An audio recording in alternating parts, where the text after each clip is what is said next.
मॅकिवेली हा आधुनिक युगातला पहिला विचारवंत, धर्मनिरपेक्षतेचा विचार मांडणारा पहिला आधुनिक विचारवंत, आधुनिक राजकीय विचारवंत. जसं आपण काल पाहिलं, इतिहास आपण थोडा पाहिला, अगदी ग्रीकांपासून सगळा आढावा घेतला. ग्रीक, रोमन्स आणि मग त्याच्यानंतर आलेलं मध्ययुग, मध्ययुगामध्ये चर्चची वाढलेली सत्ता आणि त्याला मॅकिवेलीनी कसं प्रत्युत्तर दिलं ते आपण पाहिलं. प्रिन्स हे त्याचं पुस्तक. त्याच्या आयुष्याचा एक थोडक्यात आपण आढावा घेतला. तो एका जमीनदाराचा मुलगा, बालपण त्याचं तसं चांगल्या प्रकारचं गेलं, चांगलं शिक्षण त्याला मिळालं. इतिहासाच्या शिक्षणाची, इतिहासाच्या वाचनाची त्याला आवड होती. ग्रीक आणि लॅटिन भाषा त्याला चांगल्या येत होत्या. तर मुळातून ग्रीक आणि लॅटिन पुस्तकं त्यांनी वाचून काढलेली होती आणि इतिहासाच्या एकूण माहितीवरती त्याची पकड होती आणि त्यातला आपल्याला हवं ते कसं वापरायचं हे त्याला खूप चांगलं कळायचं. तो फ्लोरेन्स शहरामध्ये तिथल्या शासकीय व्यवस्थेमध्ये डिप्लोमॅट, एक राजनयिक मोठा अधिकारी म्हणून करत होता. मेडिसी राजाच्या विरोधात झालेल्या बंडामध्ये तो सामील होता, त्याचं नेतृत्व तो करत होता. 1512 पर्यंत मेडिसी राजाला हटवून जी सत्ता प्रस्थापित करण्यात आली, जे रिपब्लिक गणराज्य प्रस्थापित करण्यात आलं, त्याच्यामध्ये त्याची भूमिका मोठी होती खूप. 1512 मध्ये मेडिसी राजाचं कुटुंब पुन्हा सत्तेमध्ये आलं आणि मग त्यांनी पहिल्यांदा मॅकिवेलीला टार्गेट केलं. मॅकिवेलीला तुरुंगात टाकलं. मॅकिवेलीच्या सुदैवानी त्याच वेळेला पोपने काहीतरी एक दयेची योजना जाहीर केली आणि त्यामुळे मॅकिवेली तुरुंगातून सुटला. मग मॅकिवेलीनी राजाला खुश करण्याच्या दृष्टीने प्रिन्स नावाचं पुस्तक लिहिलं आणि त्या पुस्तकामध्ये राजेशाहीचं समर्थन केलं. आता आज आपल्याला त्या पुस्तकामध्ये तो काय काय म्हणतो ते थोडक्यात बघायचं आहे. अर्थात ते पुस्तक राजाला त्याने अर्पण केलं, पण त्याचा फारसा उपयोग झाला नाही. उपयोग एवढाच झाला की त्याला राजाने जीवे मारलं नाही, त्याला फासावर लटकवलं नाही. तो तुरुंगामध्ये, म्हणजे घरामध्येच, हाऊस अरेस्ट ज्याला म्हणतो आपण, घरातच तो कैद्यासारखा राहिला. त्याला राजकारणात भाग घेण्याची सुद्धा परवानगी नव्हती आणि 1527 मध्ये मग त्याचा मृत्यू झाला. प्रिन्स मध्ये त्यांनी बरंच लिखाण केलं आणि कसं चतुराईने वागावं हे लिहिलं. पण मॅकिवेलीची शोकांतिका असं म्हणता येईल की त्यांनी जे तिथे लिहिलंय ते त्याला प्रत्यक्षात अंमलात नाही आणता आलं. प्रत्यक्ष जीवनामध्ये 1512 पर्यंत त्याचं आयुष्य चांगलं होतं, पण त्याच्यानंतर त्याचे सगळे त्याचं नशीब फिरलं असं म्हणता येईल तुम्हाला. आणि मग पुढे जे आयुष्य आहे त्याचं ते तसं एकांतवासासारखंच होतं. त्याला कुठेही राजकारणात भाग घेता आला नाही. काल आपण 3 शब्द पाहिले, मॉरल, इमॉरल आणि अमॉरल. तर मॅकिवेली हा अमॉरल होता. आता मराठी भाषांतर याचं मॉरल म्हणजे नैतिक, नीतिवान, म्हणजे अगदी सॉक्रेटिस सारखा किंवा जीसस सारखा, म्हणजे नैतिक तत्व पाळणारा, त्या तत्वासाठी जीव देण्याची तयारी असलेला, तत्वनिष्ठ. तर हा मॉरल होता का? तर हा मॉरल नव्हता. कारण तो असं म्हणतो की कोणतीच तत्व पाळण्याची गरज नाही, सोयीने वागायचं. आपल्याला जेव्हा जे सोयीचं वाटेल, जे फायद्याचं असेल ते करायचं. मग तो इमॉरल होता का? तो कुठल्याही प्रकारे अनैतिक, म्हणजे इमॉरल गोष्टींचं समर्थन करत नाही. उलट व्यक्तिगत जीवनामध्ये माणसाने किती सरळ वागावं, कायद्याचं पालन कसं करावं, चांगल्या पद्धतीने साधं सरळ जीवन नागरिकांनी कसं जगावं हे तो सांगतो. राजाच्या आज्ञांचं पालन करावं. पण राजाच्या बाबतीमध्ये मात्र तो सगळ्या प्रकारची सूट राजाला देतो. त्यामुळे राजानी वाटेल तसं वागलं तरी हरकत नाहीये, पण ते वैयक्तिक स्वार्थासाठी असता कामा नये. ते राज्याच्या सुरक्षेसाठी असेल. म्हणजे राज्याच्या सुरक्षेसाठी त्याला एखाद्या माणसाला मारावं लागलं तरी हरकत नाही, त्याला ती परवानगी आहे. तो खून समजला जाणार नाही. राज्याच्या सुरक्षेसाठी घेतलेलं किंवा उचललेलं आवश्यक पाऊल असं ते समजलं जाईल, हे मॅकिवेलीला सांगायचं. त्यामुळे मॅकिवेली नैतिकही नाही आणि अनैतिकही नाही. मॅकिवेली दोन्हींच्या मधला आहे. नीतिमत्ता आणि अनीती यांच्या मधलंच काहीतरी तो सांगतो. इंग्लिश शब्द त्याला आहे तो अमॉरल. अशा प्रकारची शॉर्ट नोट पण आतापर्यंत आलेली आहे की why Machiavelli is known as an amoral thinker. Amoral म्हणजे मराठीमध्ये योग्य शब्द नाहीये, काही ठिकाणी न नैतिक असा शब्द वापरतात, पण तो काही फार पॉप्युलर नाही. तुम्ही त्याचं वर्णन करू शकता की नैतिक आणि अनैतिक यांच्या मधला रस्ता मांडणारा विचारवंत. म्हणजे नैतिकतेकडेही जात नाही आणि अनैतिकतेकडेही जात नाही, असा मधला मार्ग सांगणारा विचारवंत, व्यवहारी आणि प्रॅग्मॅटिक. त्याचं पण वर्णन आपण काल केलं की प्रॅग्मॅटिक म्हणजे काय, व्यवहारी म्हणजे काय. तर त्याचं प्रिन्स हे जे पुस्तक आहे त्याच्यामध्ये त्यांनी त्याची मांडणी केलेली आहे. आता तो जे काही सांगतो त्याचं सार या वाक्यामध्ये येतो. One must be a fox to recognise traps and a lion to frighten wolves. म्हणजे प्रत्येकाने सिंह आणि कोल्हा यांचं मिश्रण, यांच्या गुणांचं मिश्रण प्रत्येकामध्ये असलं पाहिजे. तो सिंहासारखा असला पाहिजे ज्याच्यामुळे लांडग्यांना त्याची दहशत बसेल. लांडगे म्हणजे असं प्रतीक आहे की लचके तोडणारे, म्हणजे छुपा हल्ला करून गरीब प्राण्यांना, बकऱ्यांना, शेळ्यांना, माकडांना उचलणारे लांडगे. तर ते लांडग्यांना दहशत बसेल आणि सिंहाला ट्रॅप्स कळत नाही. सिंह सरळ मार्गाने जाणारा आहे, निधड्या छातीने जाणारा आहे, राजासारखा तो जगतो आणि त्याला कशाची भीती नसते. त्याला जे वाटतं ते करतो, नसेल तर तो शांत झोपून राहतो, इकडे तिकडे बघत नाही. कोणी हल्ला करेल का वगैरे असं हरणासारखं, सश्यासारखं घाबरून जीवन जगत नाही. बाकीचे सर्व प्राणी घाबरून जीवन जगतात, सिंह निर्धास्तपणे जगतो, त्याला हवं तसं जगतो. त्याचं राज्य आहे अशी त्याची कायमची भावना असते, पण त्याला ट्रॅप्स कळत नाही. म्हणजे जे जाळं लावलेलं आहे किंवा कुटिलता आहे, कपट आहे, ते त्याला समजणार नाही. ते समजण्यासाठी तुमच्यामध्ये कोल्हा असला पाहिजे. त्याच्यामुळे हा असं सांगतो की राजा कसा असला पाहिजे, तर सिंह आणि कोल्ह्याचं मिश्रण त्याच्या व्यक्तिमत्वामध्ये असलं पाहिजे. तो सिंह आहे त्याच्यामुळे बाकीचे सगळे जे क्रूर आहेत, हिंसक आहेत, ते त्याला दबकून असतील. आणि तो कोल्हा असल्यामुळं त्याला कोण कपट कारस्थानं करतो आहे त्याची पूर्ण जाणीव असेल आणि तो वेळीच ते कपट कारस्थानं उद्ध्वस्त करू शकेल. मॅकिवेलीचे काही कोटेशन्स आहेत. त्याला हे म्हणायचं होतं की मॅकिवेली prince would only be successful if he utilized strengths of his ministers.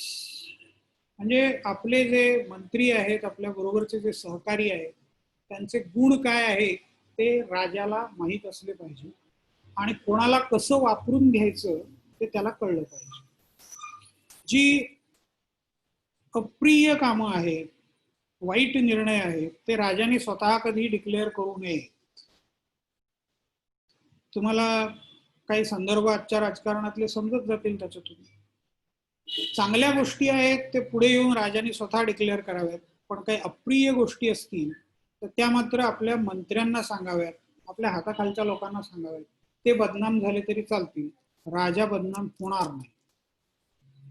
Everyone sees what you appear to be, few experience what you really are. म्हणजे लोक लांबून तुम्हाला पाहतात, लांबून तुम्हाला पाहतात आणि त्याच्या आधाराने असं तुमच्याबद्दलचा काहीतरी एक अंदाज बांधतात. Few experience what you really R.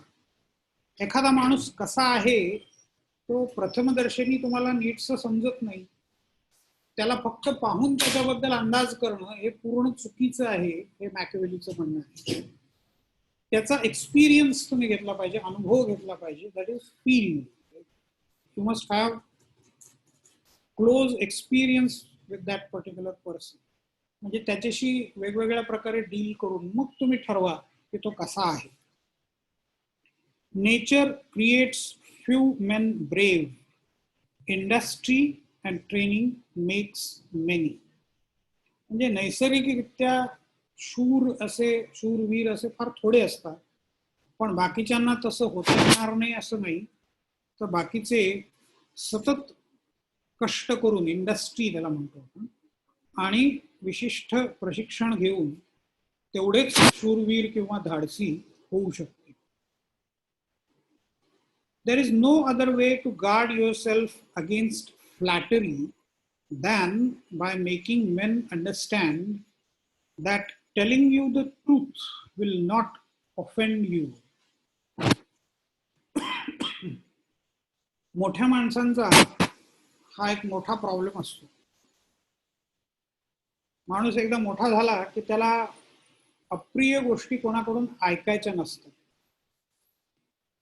जर कोणी तसं त्याला काही सांगायचा प्रयत्न केला तर तो माणूस त्या माणसाला त्याच्यावरती भडकेल किंवा त्याला काहीतरी शिक्षा देईल.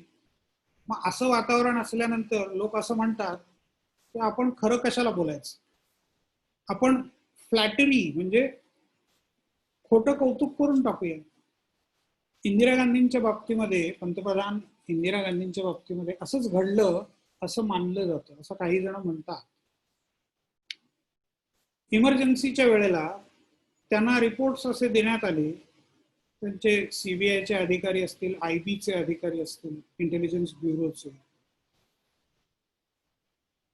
की भारतातलं वातावरण तुमच्या बाजूनी आहे आणि आता इमर्जन्सी संपवून इलेक्शन घ्यायला काही हरकत नाही.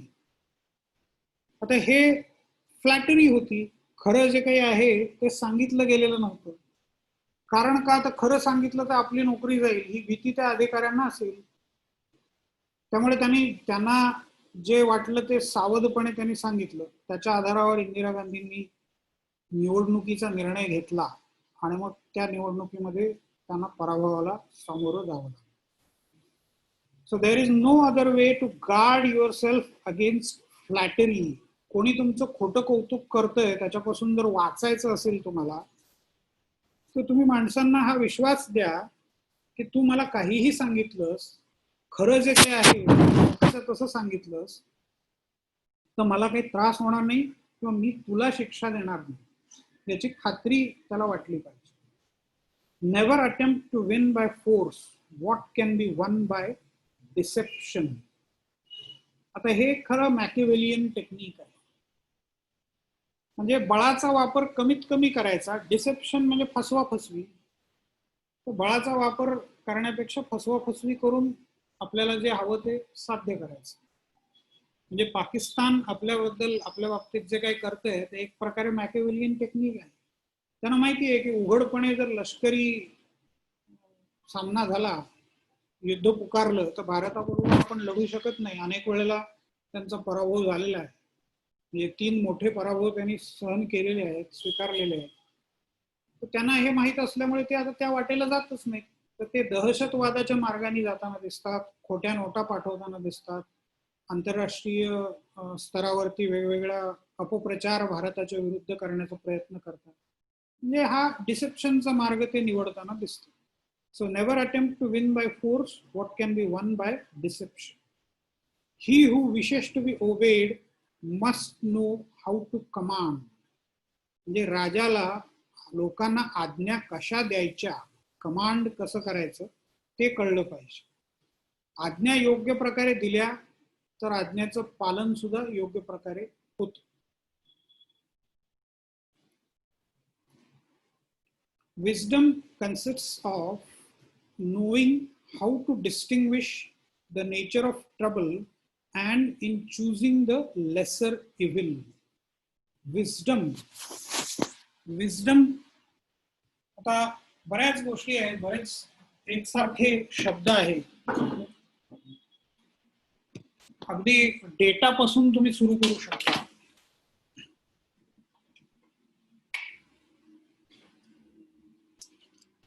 डेटा, इन्फॉर्मेशन, त्याच्यानंतर नॉलेज, आणि शेवटी येतं ते विजडम. नॉलेजेबल असला माणूस तरी तो वाईज असेल असं नाहीये. त्याला मराठीमध्ये पडत मूर्ख असा शब्द आहे.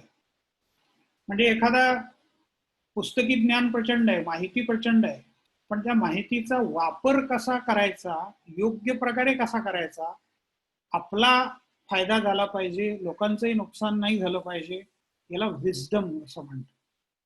The wisdom consists of knowing how to distinguish the nature of trouble and in choosing the lesser evil.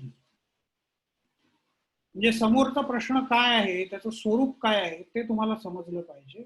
आणि मग समजा दोन वाईट पर्यायांमधून एकाची निवड करायची आहे, तर त्यातला कमीत कमी वाईट कोणता हे तुम्हाला ओळखता आलं पाहिजे. त्याला लेसर इव्हिल असं तो म्हणतो. The first method for estimating the intelligence of a ruler is to look at the men he has around him. भारतातल्या बहुतेक सगळ्या पक्षातल्या सगळ्या नेत्यांचा हा मोठा प्रश्न आहे, समस्या आहे एक प्रकारची, आणि जगभरातल्या सगळ्या नेत्यांची तीच असते. ते जर आपल्या भोवताली एक त्यांच्या असं लोकांचं कोंडाळं तयार होतं, एक छोटा गट तयार होतो, जवळचे मित्र, अनेक कारणांनी जवळ आलेली माणसं, तर हे सगळे मग सल्ला द्यायला लागतात आणि बऱ्याच वेळेला हे सल्ले चुकतात आणि गोंधळ होतो. पंतप्रधान राजीव गांधींच्या बाबतीमध्ये असा झाल्याचा आरोप केला जातो. ते नवीन होते राजकारणामध्ये आणि त्यांच्याबरोबर जी काही माणसं होती ती सगळी पहिल्यांदा सगळे जुने कार्यकर्ते होते, त्यांच्यापेक्षा बरेच वयाने ज्येष्ठ असे. त्यांना बाजूला करून त्यांनी तरुण कार्यकर्त्यांना जवळ घेतलं, जवळ बोलवलं, ज्यांना कॉम्प्युटर्स समजतात, ज्यांना नवीन सगळं जग समजतं. आणि मग ते अमेरिकेतून शिकून आलेले बरेचसे, तर त्यांना भारताबद्दलचं ज्ञान फारसं नव्हतं, आणि मग त्यांनी काही सजेशन्स दिल्या, त्याच्याप्रमाणे मग निर्णय घेतले गेले आणि पुढे मग सगळे एकातून एक गुंते निर्माण होत गेले. The first method of estimating the intelligence of a ruler is to look at the men he has around him. It is better to be feared than loved if you cannot be both. आता हे परत आणखीन स्पष्ट Machiavellian technique आहे. Better to be feared than loved. म्हणजे लोकांनी तुमच्यावर प्रेम करावं आणि लोकांनी तुम्हाला घाबरावं, या दोन गोष्टी आहेत. दोन्हीपैकी काय नेमकं जमतं, दोन्ही जमलं उत्तम आहे, पण समजा प्रेम जमत नाहीये तर निदान लोकांना घाबरवण्याचं टेक्निक तरी तुमच्याकडे पाहिजे.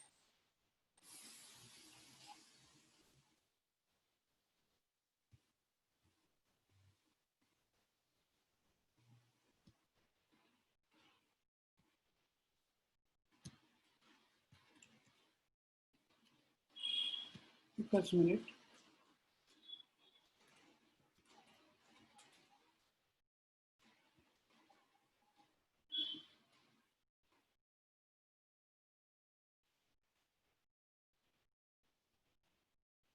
तर इथे या स्लाइड्स सगळ्या पूर्ण झालेल्या दिसत आहेत.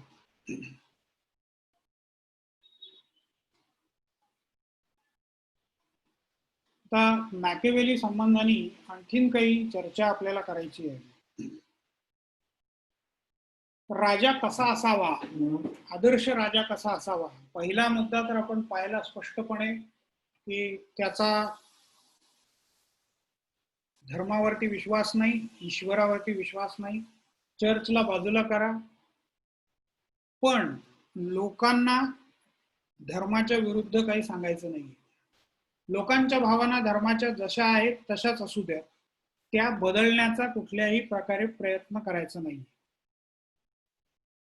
हे मॅकिवेलीचं वैशिष्ट्य. ते राजांनी स्वतःच्या डोक्यामध्ये हे स्पष्ट केलं पाहिजे की धर्म, ईश्वर या सगळ्या खोट्या गोष्टी आहेत, पण लोक ते जर मानत असतील तर त्यांना सुधारण्याच्या भानगडीत राजांनी कधी पडू नये. उलट लोकांच्या त्या भावनांचा वापर करून घेतला पाहिजे. आता लोकांची ही भावना आहे ती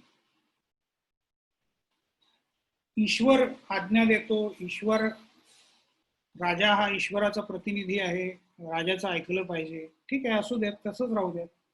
तुम्हाला लोकांवरती एखादा टॅक्स लावायचा आहे तर तुम्ही त्यांना सांगा की काल देव माझ्या स्वप्नात आला आणि म्हणाला की तुला हा हा खर्च करावा लागेल आणि लोकांच्याकडून त्याच्यासाठी तुला मदत घ्यावी लागेल, त्याच्यासाठी तुला लोकांवरती टॅक्स लावावा लागेल.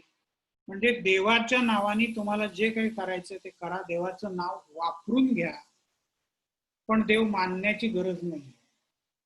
डबल स्टँडर्ड्स ज्याला म्हणतो आपण, तो हा प्रकार आहे, दुहेरी नीतिमत्ता. हे मनामध्ये एक स्पष्ट असलं पाहिजे पण दाखवायचं वेगळं. तर ही दुहेरी नीतिमत्ता राजांनी बाळगली तरी हरकत नाही, हे मॅकियावेलीचं स्पष्ट मत होतं. पण ते कशासाठी तो करतोय, तर राज्याच्या भल्यासाठी करतो आहे. राजा कंजूस म्हणून प्रसिद्ध असला तरी चालेल, राजाने पैसे अगदी काळजीपूर्वकच वापरले पाहिजे, जपूनच वापरले पाहिजे, पैसे उधळायचे नाहीये. कारण का, तर पैसे मर्यादित असतात. खजिना जर संपला, खजिना भरलेला जोपर्यंत आहे तोपर्यंत लोक तुमचं ऐकतील, तुम्हाला मान सन्मान देतील. ज्या क्षणी खजिना रिकामा होईल त्या क्षणी कोणी तुम्हाला जुमानणार नाही. त्याच्यामुळे एक एक पैसा जपून वापरायचा आहे.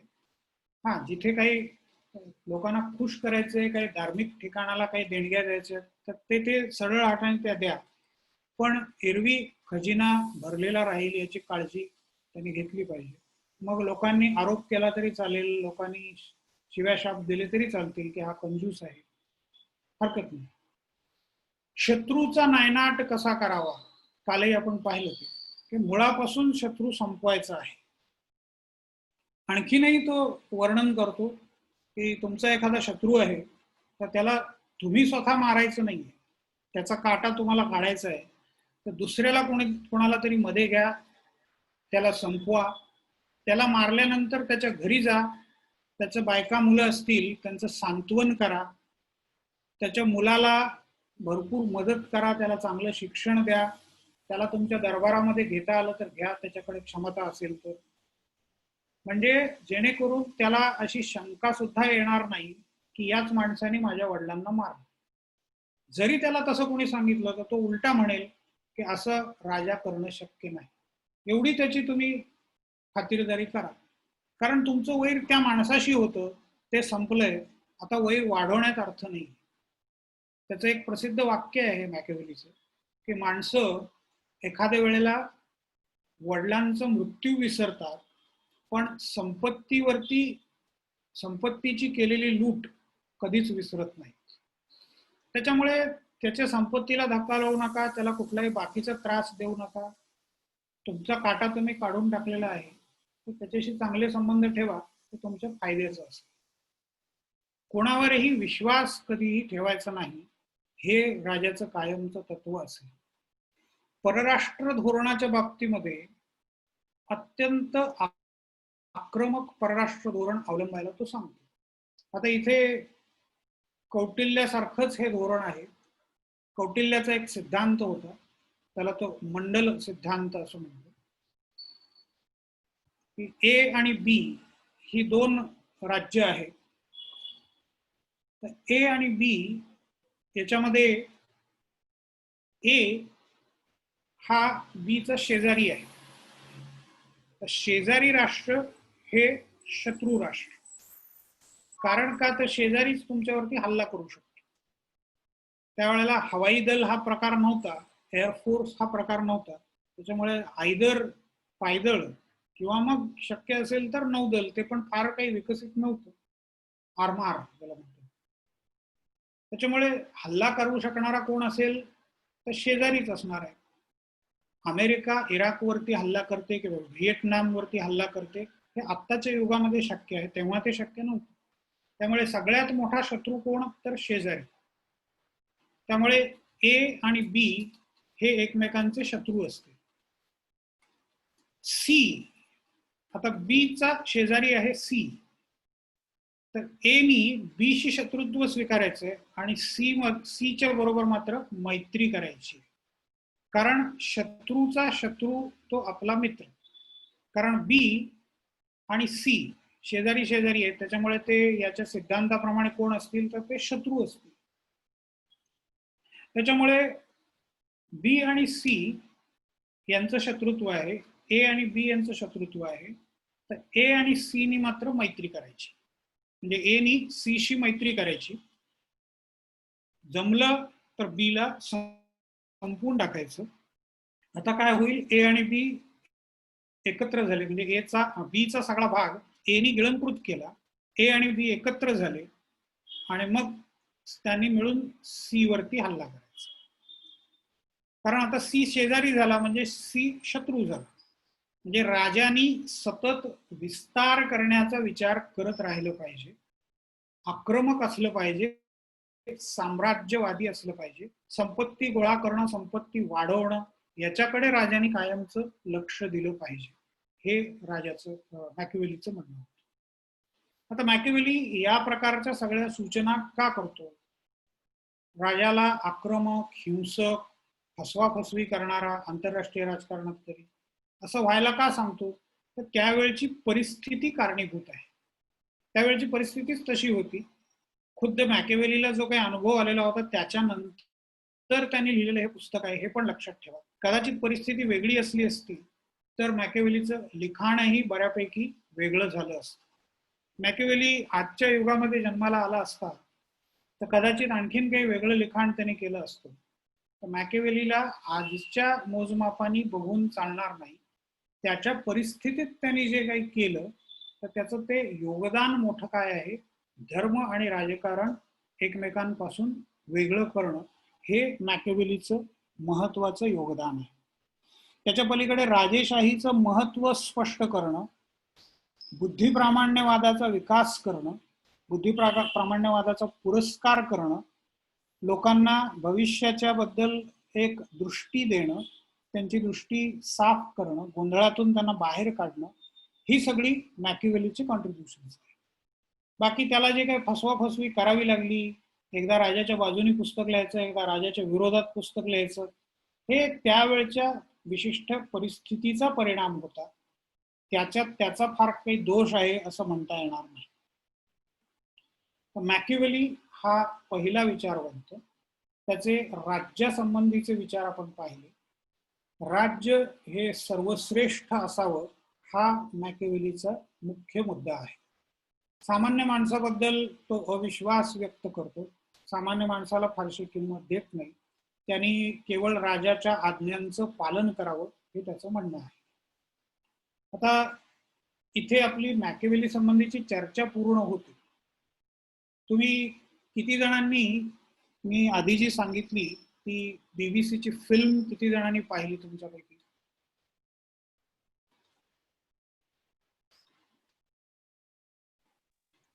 सर मी ती